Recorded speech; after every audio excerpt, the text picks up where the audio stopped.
Kemenangan ini ternyata tidak terlepas dari beberapa faktor, geng. Yang pertama nih ya, karena Partai Republik itu bisa memenangkan wilayah pedesaan. Partai Republik sadar kalau untuk bisa menang dari Demokrat, nggak cuma membutuhkan suara dari kota besar, tapi juga harus menjangkau perdesaan agar suara elektor dari negara bagian juga bisa besar bagi mereka. Yo geng, tekan tombol subscribe geng. Halo geng, welcome back to Kamar Jerry.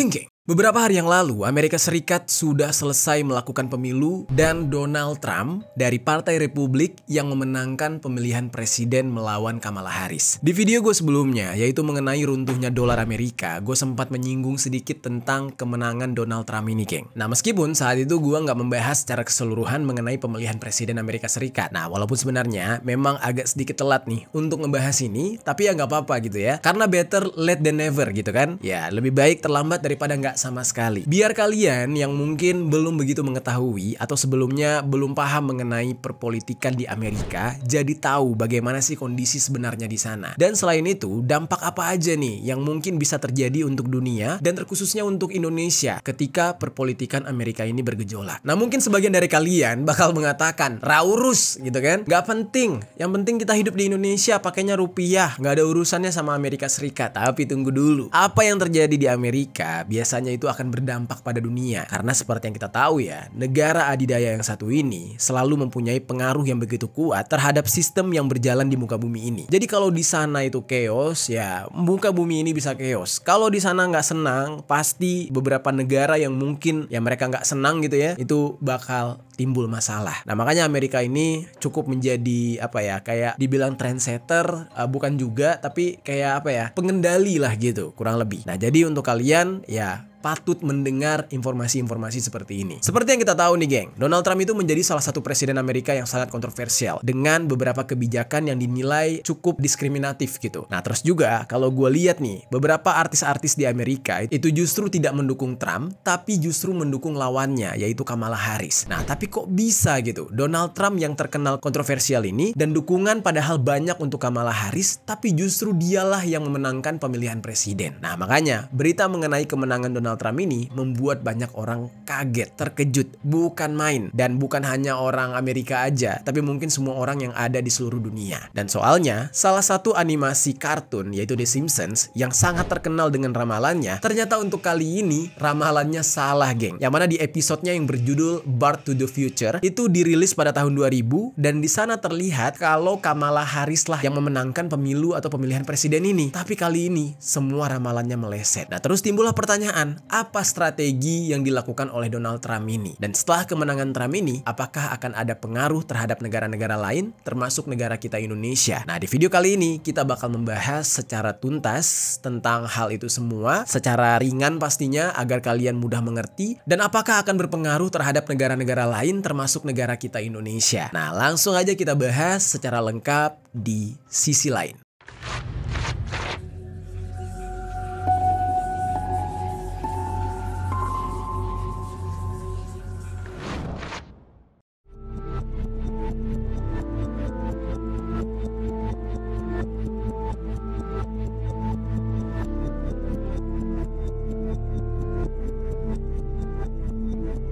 That it is time to officially recognize Jerusalem as the capital.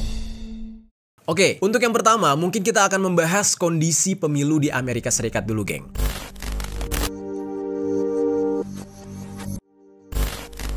Nah, jadi sebenarnya, geng, waktu awal-awal pencalonan untuk pemilihan presiden Amerika, lawannya Donald Trump itu bukanlah Kamala Harris, melainkan Joe Biden, yang juga berasal dari Partai Demokrat, serta masih menjadi presiden Amerika di saat itu. Namun dia secara ofisial mengundurkan diri pada tanggal 22 Juli tahun 2024 melalui sebuah pernyataan resmi yang dipost di Instagram pribadinya. Nah, apa alasan keputusan dari Joe Biden mengundurkan diri? Nah, jadi, geng, setelah acara debat presiden antara dia dengan Donald Trump, elektabilitas dari Joe Biden bukannya meningkat, tapi justru justru melemah dibandingkan Donald Trump. Dan Joe Biden sendiri itu merasa kalau dia sudah tidak optimal untuk menunjukkan visi misinya selama debat berlangsung. Sebab dia kesulitan untuk bisa menemukan jawaban atas pertanyaan yang diajukan, bahkan dia sempat blunder di pertanyaannya. Nah, akibat dari blunder tersebut, Joe Biden ini membuat banyak orang jadi kurang percaya kalau Joe Biden masih bisa menjadi presiden lagi. Dan oleh karena itu, pengurus Partai Demokrat menjadi resah kalau Biden bisa-bisa nggak akan menang melawan Trump, sampai pada akhirnya seorang konsultan Partai Demokrat dan mantan ajudan dari mantan Presiden Barack Obama yang bernama Johanna Maska itu minta kepada Partai Demokrat untuk menggantikan calon presiden mereka. Karena menurut dia, banyak kandidat lain yang lebih baik dibandingkan Joe Biden. Ya mau gimana, udah tua gitu. Udah tua, ya cara berpikirnya juga udah lambat.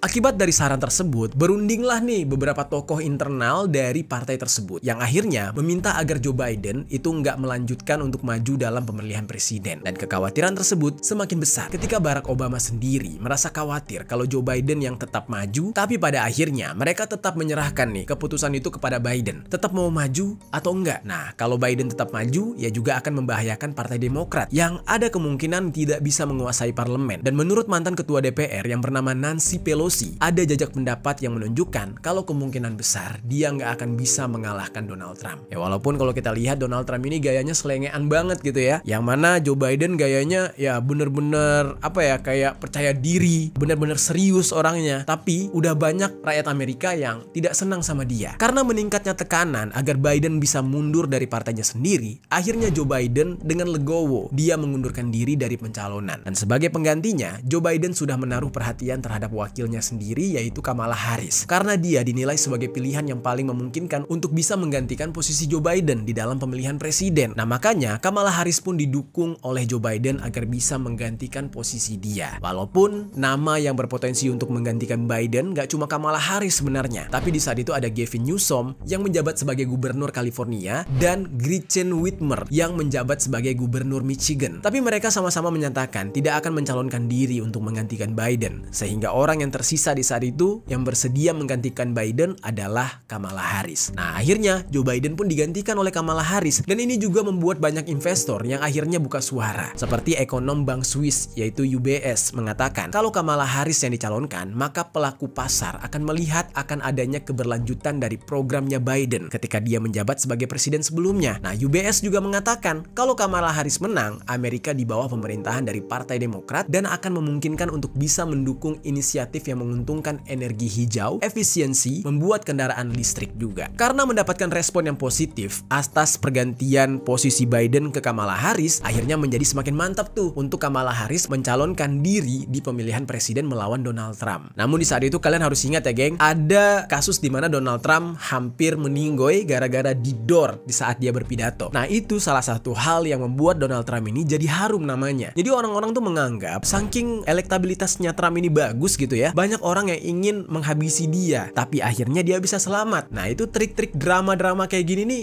yang bisa membuat nama seorang calon presiden bisa naik gitu. Dan Trump berhasil dengan caranya itu. Nah lalu geng, singkat cerita nih, pemilu akhirnya dilangsungkan di Amerika Serikat pada hari Selasa tanggal 5 November tahun 2024.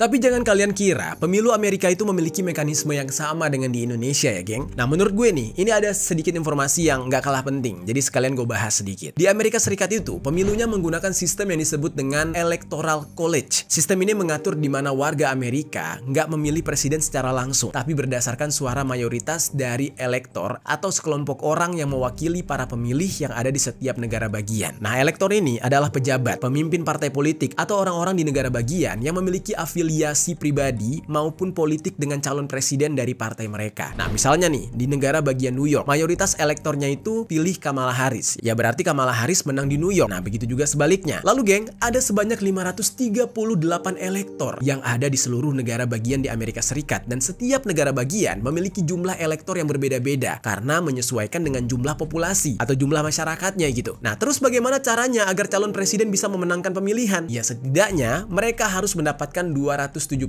suara elektoral untuk bisa menang. Dan ada beberapa negara bagian yang sudah sejak awal bisa di mapping secara politik. Maksudnya tuh ya udah bisa tahu nih kira-kira negara bagian mana aja yang akan memilih Donald Trump atau Kamala Harris. Karena di negara bagian tersebut memang ada partai yang lebih unggul dibandingkan dengan partai lain. Nah, tapi ada juga negara bagian yang disebut dengan swing state, yaitu negara-negara bagian yang persaingan politiknya ketat karena hasil perolehan suara bisa berbeda-beda. Nah, mungkin pemilu sebelumnya Partai Demokrat yang menang. Nah, tapi di pemilu selanjutnya belum tentu Partai Demokrat yang menang di sana. Nah, swing state inilah yang menjadi perebutan antar Partai Republik dan Partai Demokrat. Ya, kenapa bukan memusatkan di negara bagian yang sudah pasti akan menang? Ya, justru itu, geng. Karena sudah pasti menang, mereka nggak butuh effort banyak untuk bisa mendapatkan banyak suara. Justru yang harus mereka perjuangkan adalah di daerah swing state. Nah, jadi kalaupun ada negara bagian yang memenangkan Kamala Harris, ya udah jelas gitu, geng. Karena memang negara tersebut selalu memilih Partai Demokrat. Dan begitu juga sebaliknya. Nah, selain itu, geng, keuntungan dengan memperjuangkan swing state ini, geng, itu ada kandidat independen atau pihak ketiga yang mungkin bisa menarik sebagian kecil dukungan pemilih dari kandidat partai besar sehingga bisa memiliki pengaruh yang besar di sana. Nah, inilah bedanya mereka dengan kita gitu ya. Apalagi mereka partainya cuma 2, nggak kayak kita yang partainya banyak banget gitu. Di sana hanya ada Partai Republik dan juga Demokrat.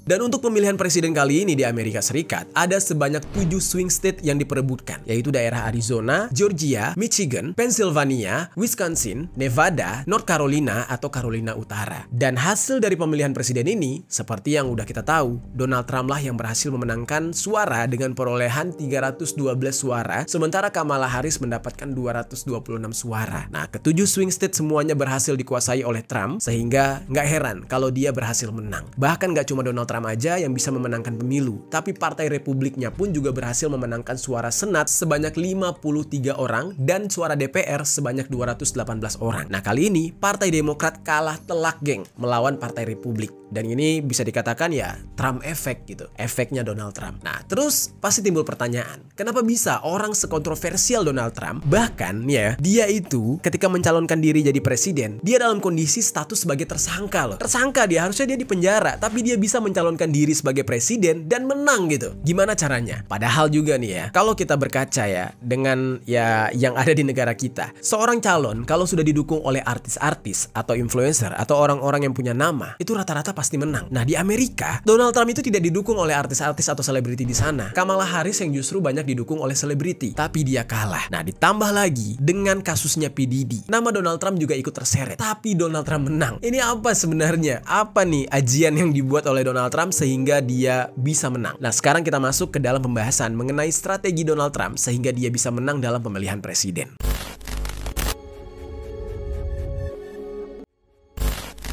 Ini yang menjadi pertanyaan dari banyak orang gitu ya. Kemenangan ini ternyata tidak terlepas dari beberapa faktor, geng. Yang pertama nih ya, karena Partai Republik itu bisa memenangkan wilayah pedesaan. Partai Republik sadar kalau untuk bisa menang dari Demokrat, nggak cuma membutuhkan suara dari kota besar, tapi juga harus menjangkau perdesaan agar suara elektor dari negara bagian juga bisa besar bagi mereka. Nah, jadi di Amerika itu nggak semuanya orang kota, geng. Ada juga orang kampungnya, orang desanya ada gitu. Ya istilah lain jamet-jametnya juga ada, jamet Amerika gitu ya. Dan secara perhitungan, memang tentu wilayah pedesaan jangan dilupakan agar bisa mendapatkan angka yang besar. Jumlah orang desa di sana juga banyak. Nah, tapi nggak cuma itu. Warga Amerika kulit putih yang tinggal di desa kebanyakan memiliki preferensi politik yang sama dengan ideologi yang dimiliki oleh Partai Republik, yang kita sering menyebutnya dengan konservatif. Walaupun sebenarnya orang kulit putih di desa itu nggak secara khusus menganut politik kanan, tapi faktanya orang-orang kulit putih di sana banyak yang mendukung Donald Trump. Di pemilu tahun 2020 aja, pemilih kulit putih di pedesaan lebih condong mendukung Donald Trump dibandingkan Joe Biden. Perolehan suara tersebut lebih besar dibandingkan orang kulit putih yang ada di pinggiran kota atau di pusat kota. Nah, jadi bisa dikatakan menangnya Donald Trump ini itu berkat suara yang diberikan oleh orang kulit putih yang tinggal di perdesaan.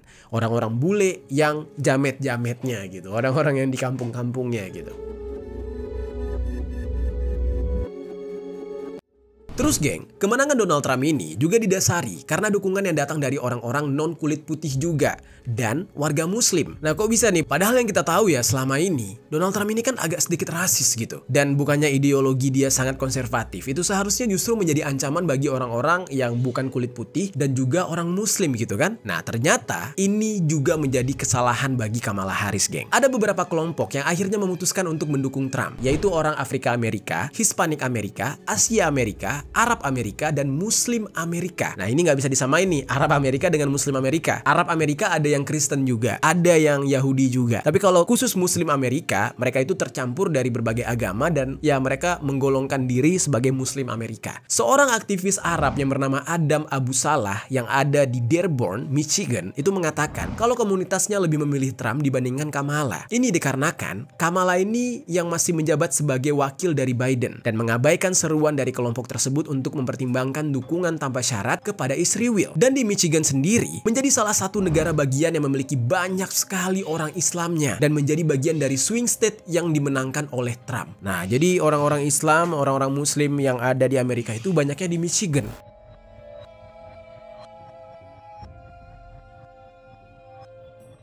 Nah mereka tuh menyuarakan kepada Kamala Harris, tolong dong lu jangan terlalu support Israel, kasihan anak-anak Palestina gitu. Tapi nggak didengerin. Ya udah, mereka belok ke Donald Trump. Karena kenapa? Donald Trump ini, iya atau enggaknya dia mendengarkan suara tentang protes perihal Israel, tapi untuk sementara dia mengiyakan gitu. Contoh kayak ketika dia diminta oleh Khabib Nurmagomedov untuk menghentikan perang. Dia bilang iya, saya akan usahakan. Walaupun kita nggak tahu itu palsu atau benar. Ya namanya perpolitikan, ya udah pasti orang tuh mesti mesti dibilang menjilat, bukan menjilat sih, kayak lo kalau misalkan harus fake ya fake sekalian gitu. Dan itulah yang membuat Donald Trump mendapatkan respect. Nah sementara Kamala Harris terlalu keras untuk hal itu.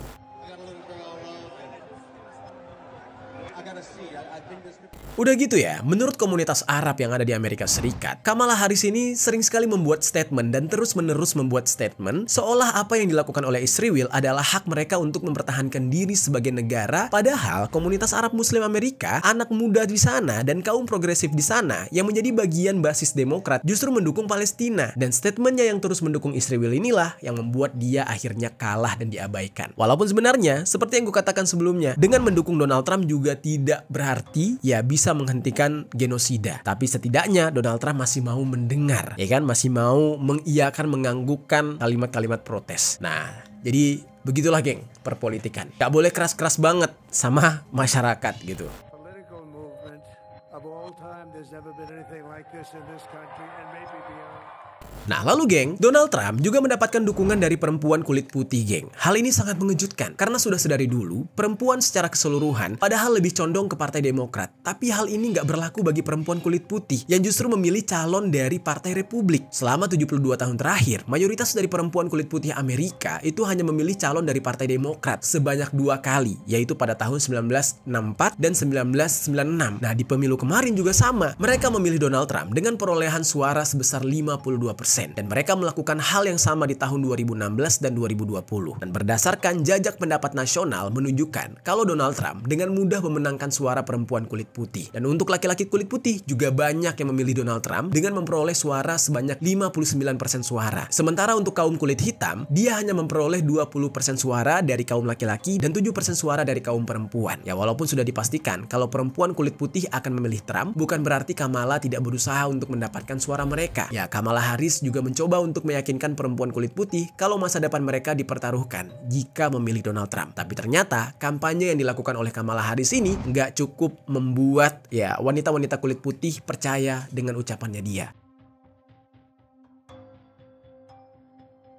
Emang bahaya banget ya geng kalau misalkan nggak bisa membuat personal branding yang baik di mata masyarakat. Kalau kalah pasti kalah gitu. Nah sekarang kita masuk ke dalam faktor ketiga. Nah, faktor ketiga ini lagi-lagi kemenangan Trump ini ya karena Kamala Harris sendiri gitu. Nah, ternyata karena pencalonan diri dari Kamala Harris ini nggak dinilai positif oleh banyak warga Amerika Serikat sebab banyak yang merasa kalau Kamala ini hanya bayang-bayangan Biden atau istilahnya itu cuma boneka Biden. Sehingga kalaupun dia terpilih menjadi presiden, nggak akan ada yang beda dari pemerintahan Biden sebelumnya. Gaya politiknya sama karena yang mengontrol di belakangnya adalah Joe Biden sendiri. Nah, sementara banyak orang yang menginginkan pembaharuan politik di Amerika Serikat. Dan oleh karena itu, banyak orang yang akhirnya merasa kecewa karena Kamala tidak bisa memisahkan diri dari kebijakan ekonomi yang sudah dijalankan oleh Biden. Yang mana kebijakan ekonomi Biden itu yang menjadi kelemahan terbesar dari pemerintahan Amerika Serikat selama Biden memimpin. Nah, warga Amerika Serikat itu bukan orang yang mau mempertahankan kenyamanan yang itu-itu aja, geng. Mereka tuh mau hal baru, mau perubahan gitu. Makanya mereka ya nggak mau seorang presiden yang masih dengan bayang-bayang presiden sebelumnya. Oke, sekarang kita masuk ke dalam faktor keempat.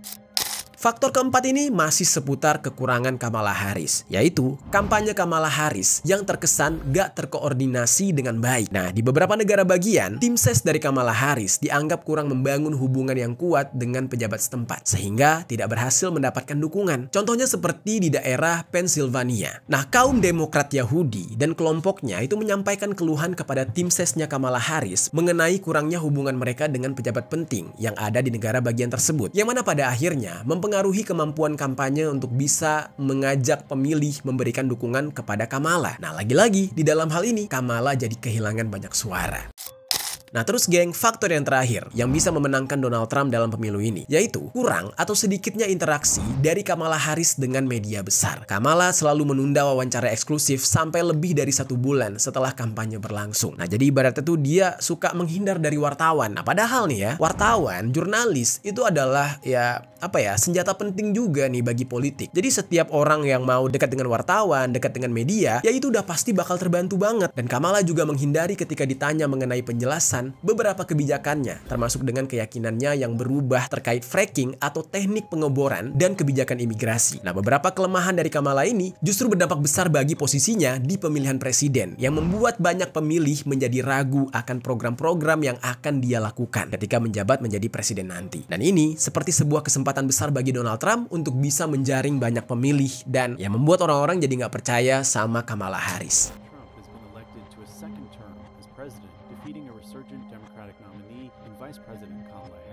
Terus geng, ada hal yang paling krusial yang membuat kemenangan Donald Trump ini menjadi semakin pasti, yaitu karena Donald Trump mendukung penuh cryptocurrency. Ya seperti yang kita tahu ya, dunia sekarang sedang heboh dengan mata uang kripto ini. Dan Kamala Harris ternyata nggak melek ke sana, tapi Donald Trump tuh walaupun udah tua, dia tetap melek ke arah sana. Dan hal ini memang dia sampaikan ketika dia menghadiri konferensi Bitcoin terbesar yang diselenggarakan pada bulan Juli tahun 2024. Dia hadir sebagai pembicara utama di sana dan mengatakan kalau dia terpilih sebagai presiden, dia akan memastikan kalau pemerintah federal gak akan pernah menjual kepemilikan Bitcoin-nya, sehingga pemerintah akan menyimpan semua Bitcoin yang sudah mereka punya atau yang nantinya akan mereka dapatkan. Jadi tetap di-keep gitu, supaya nilai Bitcoin itu tetap sangat berharga seperti emas.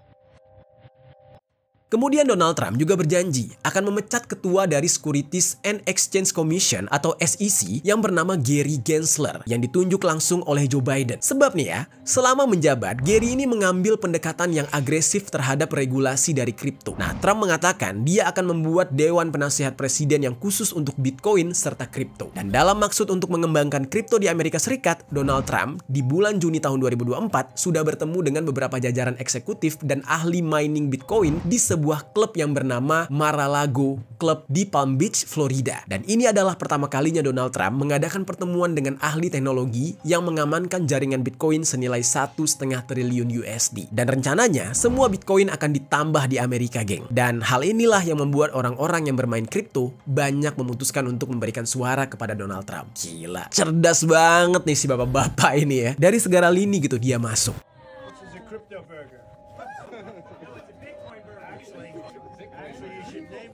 Sebagai orang yang juga memainkan kripto, di saat itu Elon Musk, pemilik SpaceX, Tesla, dan juga Twitter X juga memutuskan untuk mendukung Trump karena menurut dia ini sangat baik untuk masa depan kripto. Nah, Elon Musk menyumbangkan hampir 119 juta USD untuk kampanye Trump. Jadi dukungannya pakai duit langsung. Nggak sampai dengan memberikan uang aja, geng. Elon Musk juga hadir di beberapa rapat umum, bahkan mengajak Trump untuk bisa melakukan live di X bersama dengan dia. Nah, dukungan Elon Musk ini ke Trump ini juga karena dengan kemenangan Trump, saham Tesla nantinya bisa meningkat sebesar 13% yang menaikkan nilai 400 111 juta saham Tesla yang dimiliki oleh Elon Musk dan yang saat ini sudah bernilai lebih dari 15 miliar USD. Nah, menghasilkan keuntungan sebesar 12,761% dari 119 juta USD yang sudah dia sumbangkan ke Trump. Pinter banget. Dan kenaikan tersebut adalah nilai tertinggi dalam periode 2 tahun untuk saham Tesla. Nah, meskipun menaikkan saham sebenarnya ada dampak negatif yang bisa diberikan oleh kebijakan Trump ketika dia menjabat. Tesla ini kan adalah perusahaan yang membuat mobil listrik, geng. Nah, namun Trump sendiri secara terang-terangan sebenarnya menentang kendaraan listrik, sehingga banyak ahli yang memperkirakan kalau kebijakan Biden yang mendukung kendaraan listrik ini akan dihentikan oleh Trump. Nah, seharusnya agak aneh nih, Elon Musk mendukung Donald Trump padahal Donald Trump akan menghentikan kendaraan listrik, dan ini bisa merugikan Tesla dong. Nah, tapi Elon Musk merasa nggak khawatir soal hal itu. Justru dia menginginkan adanya persaingan dengan perusahaan mobil lama karena menurutnya subsidi yang diberikan kepada kendaraan listrik justru akan membantu Tesla. Jadi Elon Musk nggak terlalu mempersalahkan hal tersebut. Dia santai aja lah. Namanya juga Donald Trump, presiden, dia punya keputusan sendiri. Yang penting ya mobil listriknya Tesla masih laku di pasaran. Kalau untuk bersaing tidak ada subsidi dan segala macam, ya biarin aja. Tesla masih bisa bertarung dengan kualitas. Gitulah mikirnya si Elon Musk. Nah, dan sementara itu, Donald Trump merasa diuntungkan dengan dukungan Elon Musk ini. Algoritma dari X membantu untuk menaikkan nama Trump. Elektabilitasnya semakin gila-gilaan. Jadi, win-win solution. Anak-anak muda pun yang ada di X jadi mendukung Trump.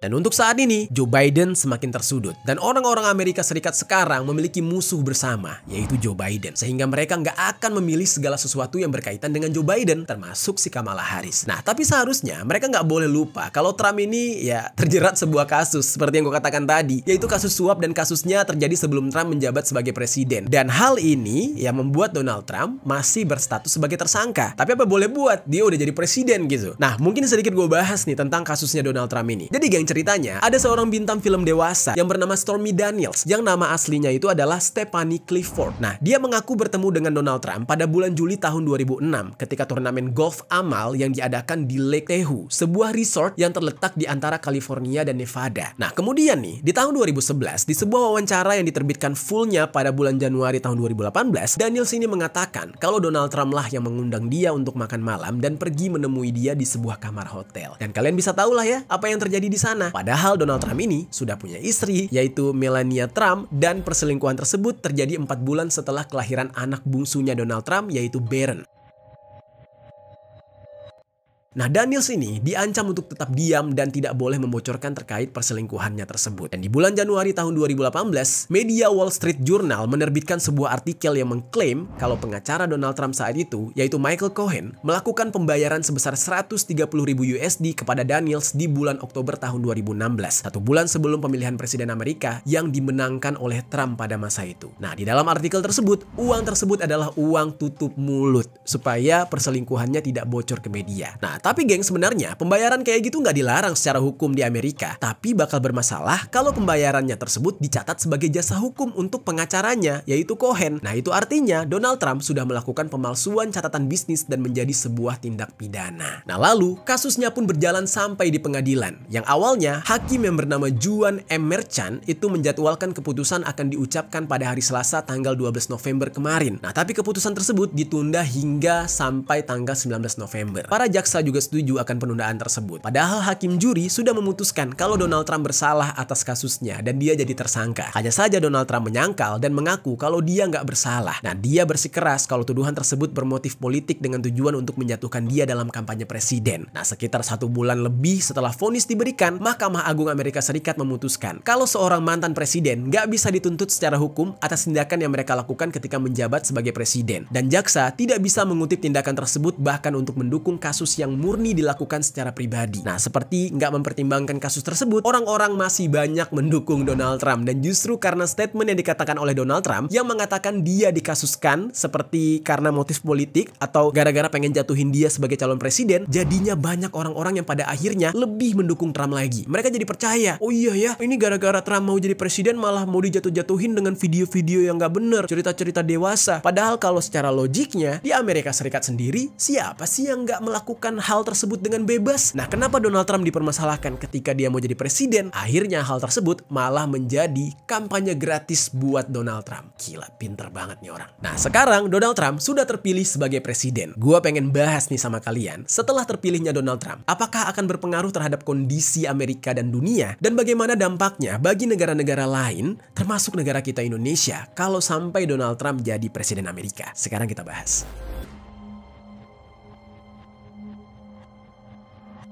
Jadi geng, sebelum Donald Trump terpilih menjadi Presiden Amerika Serikat yang baru, Donald Trump ini dalam kampanyenya membuat sebuah visi misi yang dikenal dengan sebutan Agenda 47 atau Agenda 47. Nah, di dalam Agenda 47 ini memuat beberapa kebijakan yang akan dilakukan oleh Donald Trump ketika dia nanti menjabat, dan kebijakannya ini menaungi beberapa sektor. Di sektor pendidikan, Trump akan memberlakukan pemilihan kepala sekolah yang akan dipilih oleh orang tua murid. Nah, memangkas dana federal untuk sekolah, mengakhiri masa jabatan guru, dan memberikan sertifikasi kepada guru yang menganut nilai patriotik, doa di sekolah, memperbolehkan mengusir anak yang nakal dari sekolah, memperbolehkan guru untuk membawa senjata api diam-diam, dan menghilangkan akreditasi di perguruan tinggi dengan membuat nilai akreditasi yang baru dengan memasukkan pemahaman Partai Republik ke dalam institusi universitas.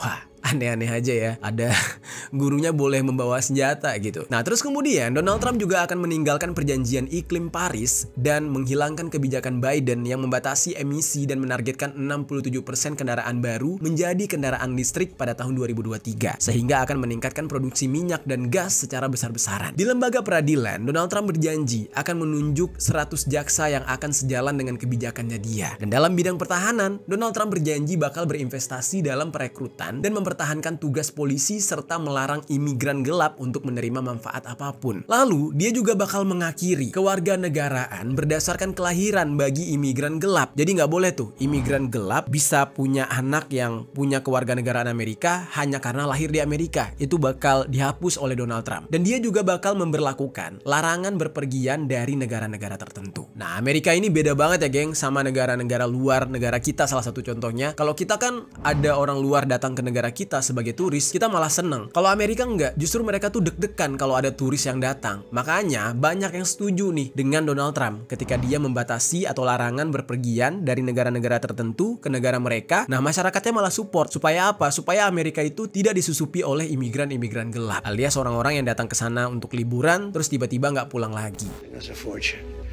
But we're starting with the criminals and we gotta do it. And then we're starting with others. Di bidang ekonomi, Donald Trump ini mengusulkan pemotongan pajak dan pemangkasan regulasi federal serta mengusulkan tarif dasar pada barang asing dengan harapan bisa memajukan industri manufaktur Amerika. Nah, untuk kebijakan luar negerinya, Donald Trump ingin negara Eropa membayar kembali Amerika karena sudah menghabiskan persediaan militernya dengan mengirimkan senjata ke Ukraina dan membuat pernyataan seharusnya Ukraina mengalah pada Rusia agar perang bisa dihindarkan. Nah, di dalam hal ini ya terdengar Donald Trump ini ingin menghindari perang antara Ukraina dan Rusia, tapi minta Ukraina ngalah aja. Nah, berbeda dengan Biden. Kalau Biden minta untuk perang terus, walaupun kita udah lihat kenyataannya dibantai habis-habisan sama Rusia, ya tapi tetap aja Bidennya tega. Nah, dengan adanya Donald Trump ini lebih bijak gitu. Udahlah ngalah aja, ketimbang perang, lebih baik perangnya dihindari. Nah, dan masih banyak lagi nih beberapa kebijakan-kebijakan lain yang bisa kalian lihat di situs resminya Trump. Memang ya geng, kalau kita dengar ya, seolah-olah Donald Trump ini kayak berpihak banget sama Rusia. Tapi sebenarnya Donald Trump itu cuma pengen mengakhiri perang. Dia nggak mau ada perang lagi. Dan ketika ditanya bagaimana caranya dia melakukan dan merealisasikan hal tersebut, nah dia cuma menyebutkan kalau dia akan membuat kesepakatan tanpa menjelaskan detail-detailnya. Jadi nanti kesepakatan itu akan dia ajukan sendiri ke Putin kayaknya. Nah, jadi Donald Trump ini memang punya gaya politik yang beda banget dengan Joe Biden. Karena dia melakukan pendekatan terhadap Vladimir Putin selaku presiden Rusia, yang mana dinilai sama aja membuat Ukraina menyerah terhadap Rusia, yang mana banyak orang yang mengkritik ini bakal membahayakan seluruh Eropa. Tapi menurut Donald Trump ini nggak akan bahaya buat Eropa. Justru dengan meredamnya amarah Putin, nggak ada lagi perang, maka ekonomi dunia akan aman-aman aja. Nah, gimana tuh menurut kalian geng? Kalian setuju nggak dengan pemikiran Trump? Dan Donald Trump juga secara konsisten mengatakan kalau prioritasnya adalah mengakhiri perang dan mencegah habisnya sumber daya Amerika. Dan dari sini kita bisa nilai kalau Donald Donald Trump lebih mengutamakan negaranya dulu ketimbang menyuplai persediaan untuk perang negara lain. Jadi beda banget dengan Joe Biden. Kalau Joe Biden ngasih utang terus, peluru dikirim, senjata dikirim, nggak mikir di Amerika sendiri gembelnya udah makin banyak gitu. Nah, namun prinsip ini nantinya juga akan berpengaruh terhadap NATO, geng. Kalau mereka nggak lagi mendapatkan dukungan dari Amerika, bisa saja posisi NATO ini secara geopolitik bakal bergeser. Dan memang sudah sedari lama Donald Trump ini skeptis dengan NATO karena menganggap kalau negara Eropa semacam memanfaatkan janji Amerika agar bisa melindungi Eropa terus-menerus. Bisa-bisa dengan kemenangan Trump ini, Amerika akan keluar dari NATO. Kebayang nggak tuh? Amerika keluar dari NATO, geng. Bisa lemah tuh NATO, hancur NATO sama Rusia. Apalagi sekarang, ya Rusia udah bikin BRICS, ya kan? Ya bisa-bisa, waduh, NATO posisinya digantikan sama BRICS. Untuk di Timur Tengah, Donald Trump sendiri berjanji bakal memberikan perdamaian. Kalimat ini seperti mengindikasikan kalau Donald Trump itu akan mengakhiri perang di Gaza dan perang antara Israel dan juga Hizbullah yang ada di Lebanon. Walaupun begitu, Donald Trump ini nggak menjelaskan bagaimana cara dia bisa melakukan hal tersebut. Donald Trump berkali-kali mengatakan kalau dia menjadi presiden, Hamas nggak akan lagi menyerang Israel karena dia akan memberlakukan kebijakan yang menekan segala upaya untuk Iran mendanai kelompok tersebut. Nah, kemungkinan Donald Trump akan mencoba melakukan kebijakan yang sama ketika dia pertama kali menjabat sebagai presiden dulu, yaitu keluar dari kesepakatan nuklir Iran dan memberikan sanksi yang besar kepada Iran dengan mengeksekusi Jenderal Qasem Soleimani sebagai komandan militer Iran yang paling berkuasa di masa itu. Nah, jadi dengan kata lain, Trump ini dia tuh berkata-kata bukan tambah bukti, tapi dia udah pernah melakukan hal tersebut, maka dia berjanji lagi nih, gue bakal bikin perang tersebut damai, perang tersebut selesai. Tapi di Amerika sendiri, Donald Trump kemungkinan besar bakal memberlakukan kebijakan yang sangat mendukung Israel dengan menamai Yerusalem sebagai ibu kota Israel dan memindahkan kedutaan Amerika yang ada di Tel Aviv ke Yerusalem. Nah, yang mana langkah ini sangat didukung oleh kelompok Kristen evangelis yang ada di Amerika menjadi kelompok pendukung utama Partai Republik. Nah, jadi ada plus minus nih, geng. Ada plus minus di dalam upaya Trump mendamaikan perang di sana. Dan kalau sampai ini terjadi, maka Palestina lah yang bakal memboikot pemerintahan Trump karena Trump tidak mendengar klaim mereka atas Yerusalem yang menjadi pusat dari kehidupan, sejarah, dan keagamaan bagi warga Palestina. Ya memang di sisi lain perang akan berhenti, Palestina tidak lagi mengalami genosida, tapi Palestina akan kehilangan Yerusalem atas naiknya Trump ini. That it is time to officially recognize Jerusalem as the capital is a sovereign nation with the right.